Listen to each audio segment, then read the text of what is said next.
YouTube, welcome to the Little Blue Pot. It's Gem here. Thank you for joining me, and I'm guessing from you clicking on this video you want to learn a little bit more about bipolar. So this is Bipolar Part 1. What is bipolar? I'm going to be talking about the illness and defining it, giving you an explanation about it. I'm not going to go into a huge amount of detail today because I'm just introducing the illness. There will be later videos in this series talking more about bipolar. I'm going to get some of I've got a couple of friends who suffer with bipolar. Love you guys, and I want to hopefully bring one of them in or both of them in at some point and talk to them about it, because I think there's nothing better to help you with your own illness than to hear someone else going through it. And not that you want everyone else to be going through it, but I know for me, when I met people, when I was diagnosed, I met people that had similar illness to me and they talked about their experiences. I was like, that's what I do. Oh my god, that's what I do. And something like that really helps you to understand your illness and accept your illness, because a huge part of being able to cope with your illness is being accepting of it.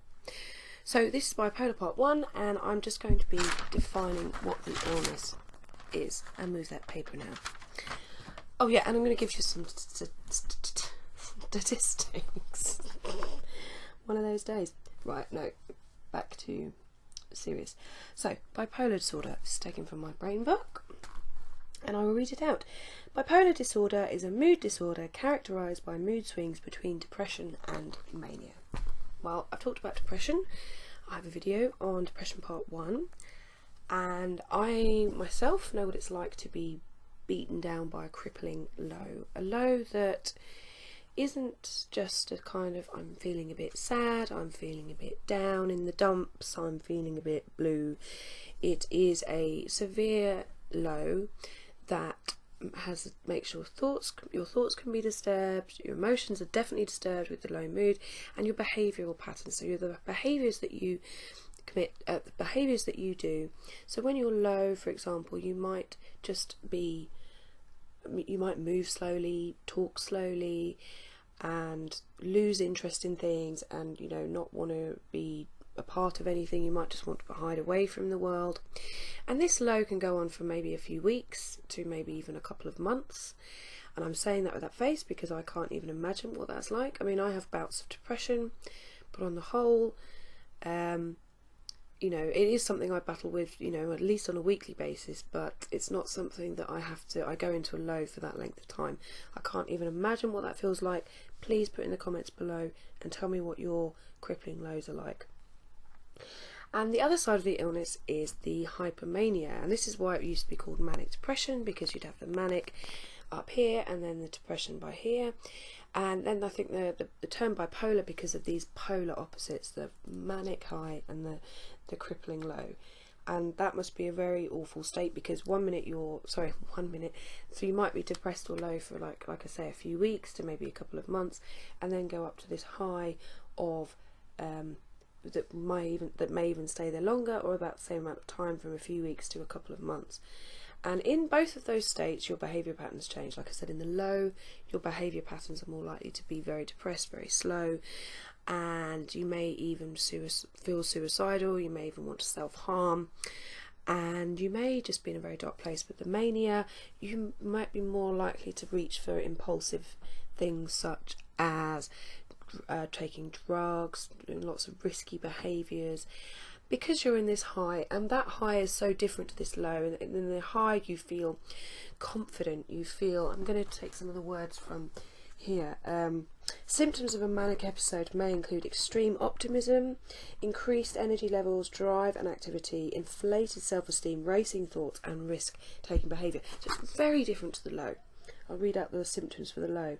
Symptoms of a depressive episode may include feelings of hopelessness, disturbed sleep, changes in appetite and weight, tiredness and loss of interest in life, and loss of self-confidence. So the depressed state is like you're having depression, and it's not sadness, it is depression. Sadness is feeling sad because something's happened, something's affected you. Depression is just a general feeling of sad without a cause. So you can, sometimes people say, oh, what's made you blue? What's made you feel sad? What's made you down? And actually, sometimes I don't know.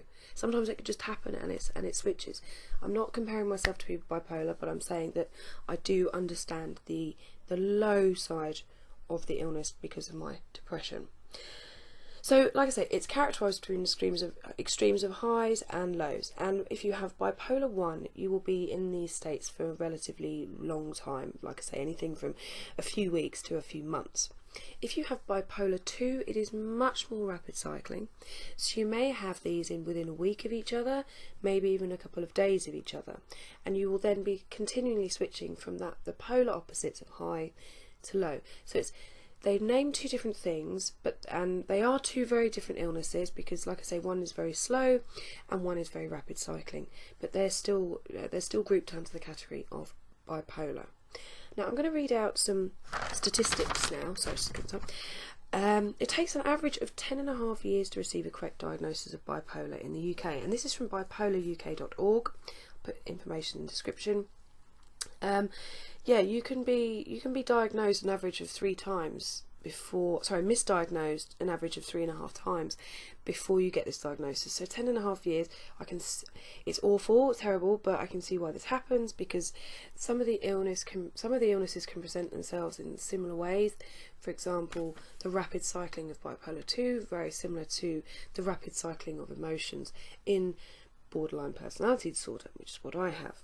However, like I say, for some reason, I don't know why, but I mean, it just takes a long time to get diagnosed because I think a lot of people maybe don't fully present the full side of it, or maybe they don't really understand what's going on, so they can't really.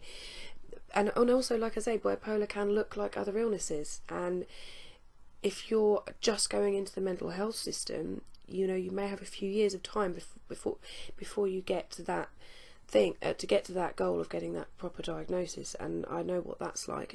It took me many years. I thought I had bipolar at one point. I then thought I had Bipolar 2. Turns out I have BPD, but that's another story.